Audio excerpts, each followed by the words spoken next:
आज भी मेरी माताओं से निवेदन करूंगा, यहाँ पर जितनी बहन बेटियां बैठी हैं और आस्था चैनल के माध्यम से पूरे विश्व की जो माताएं कथा सुन रही हैं, फेसबुक यूट्यूब के माध्यम से जहां आप लोग कथा श्रवण कर रहे हैं और लाखों की संख्या में पधारी हुई सारे बहन बेटियां अगर इस कथा को श्रवण कर रही हैं तो अपने भीतर उतारना।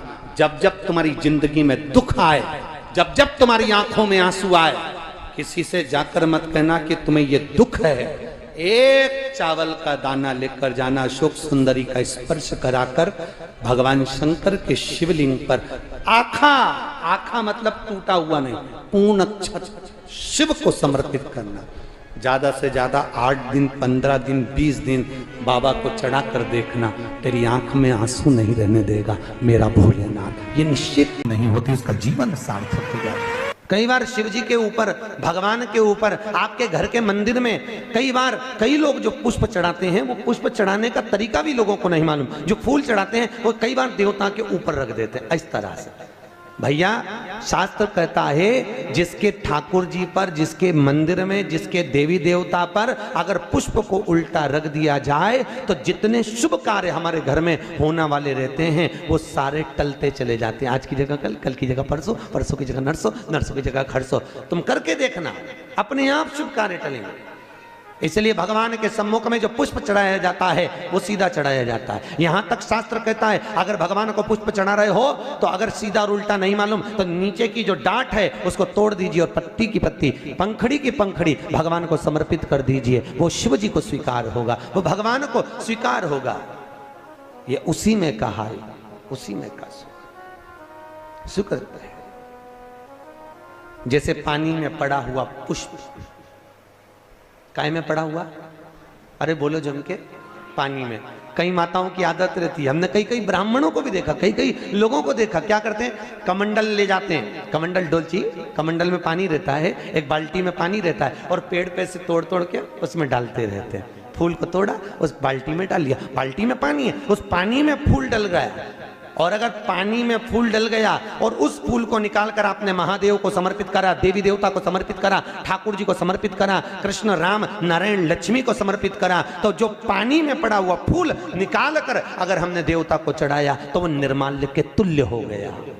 काय के तुल्य है? निर्माल। निर्माल जानते हो, भगवान पे चढ़ा हुआ फूल, मतलब उसका कोई परिभाषा नहीं है, तुम कितने ही चढ़ा लो, वो निर्माल्य के तुल्य। अगर पानी में पड़ा हुआ पुष्प निकालकर पानी के लोटे में से, पानी के कलश में से, पानी की बाल्टी में से उठाकर चढ़ाया है तो वो निर्माल्य हो गया, मतलब चढ़ा चढ़ाया फूल हो गया। उसको भगवान स्वीकार नहीं करते, याद रखिए, निर्माल्य।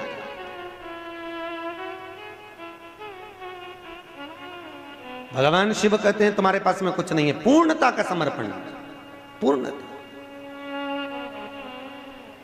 पर आज के जमाने में लोग पूर्णता देते कहां हैं? एक बात बताओ, भगवान के मंदिर में नारियल फोड़ा, राम जी के मंदिर में, हनुमान जी के मंदिर में नारियल फोड़ा, और वो नारियल फूटने पर अच्छा निकल गया तो भगवान ने स्वीकार करा कि नहीं करा? अरे बोलो जम के, अच्छे से बोलो, करा? अच्छा ठीक है, आप बोल रहे हो करा, शिव महापुराण करे ही नहीं करा। अगर नारियल फोड़ने पर राम मंदिर, हनुमान मंदिर में, देवी मंदिर में नारियल को फोड़ा और फूटने के बाद अगर वो नारियल अच्छा निकल गया, उसमें से थोड़ा सा टुकड़ा तो तुमने भगवान को चढ़ाया, बाकी का सब घर ले जाके चक्कू से निकाल निकाल के खा गए। और मान लो वो नारियल फूटने पर बेकार निकल गया तो तुम उसको घर ले जाओगे? नहीं। क्या करोगे? जब हनुमान जी की परिक्रमा कर रहे होगे तो नारियल को वहीं पटक दो। तो भगवान शिव की कथा कर रही है कि भगवान शंकर को पूर्णता का भाव चाहिए। बेलपत्र दो, पूर्ण दीजिए, पुष्प दो, पूर्ण दीजिए, जो कुछ अक्षत भी दे रहे हो तो पूर्णता में दीजिए। भगवान को अधूरा समर्पण नहीं चाहिए। शंकर जी की तो केवल एक अपूर्णता है, वो परिक्रमा है। देखिए शिव जी की परिक्रमा कितनी होती है? आधी, पूरी नहीं होती। वो भी क्यों होती है आधी? ये शंकर जी ने गड़बड़ी कर दी थी ना। बड़ा जो बेटा था वो माँ को प्रिय था और छोटा बेटा, अरे बोलो तो, बाप को प्रिय था। अब शंकर भगवान बड़े आनंद में, अभी उन्होंने क्या करा, शंकर जी को गणेश जी से बड़ा लगाव हो गया था, बड़ा लगाव एक बार बहुत। और भगवान भोलेनाथ जी ने कहा जाओ, जो पृथ्वी की पहले परिक्रमा कर कर आएगा उसका प्रथम गिनती में गिना जाएगा।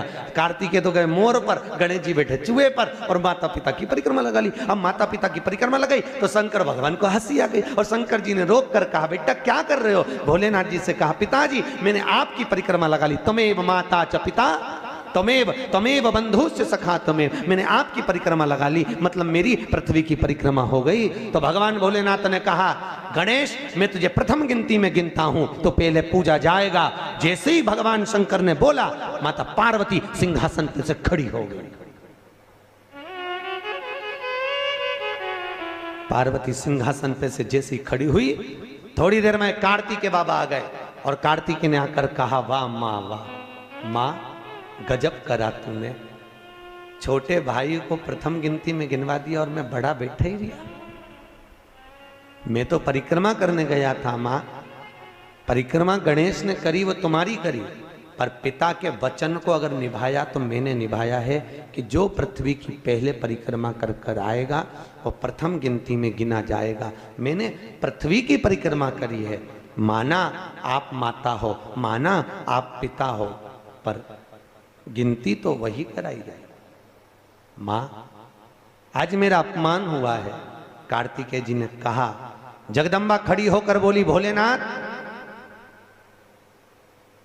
मैं आपसे वचन लेती हूं, आप भोले हो, आप दयालु हो, आप करुणा सागर हो, जो आपकी परिक्रमा लगाएगा आप उसको हर कुछ दे दोगे, इसलिए आज आपसे वचन लेती हूं कि आपकी परिक्रमा जिंदगी में कभी पूरी ना लगे, जो लगाए उसे हत्या का दोष लग जाए। शिव जी ने कहा तथास्तु, तथास्तु। उस दिन का नियम है, शिव जी की परिक्रमा आधी चालू होकर आधी में पूर्ण हो जाती है, पर बाबा भोलेनाथ जी की परिक्रमा पूर्ण नहीं होती, क्योंकि बहुत सरल देव है साहब बाबा भोलेनाथ, बहुत सरल, बहुत सरल, कितना सरल देव। आपके यहाँ कोई ऐसा देवता बताओ, राम जी के ऊपर दिन में 2 बजे जाके पानी चढ़ा के बताओ, भगवान विष्णु पे देवी जी के मंदिर में जाके चढ़ा के बताओ। केवल एक भोलेनाथ जी आराम से बैठा है, जब तू घर में फ्री हो जाए तब लोटा लेके आ जाना, जब तू फ्री।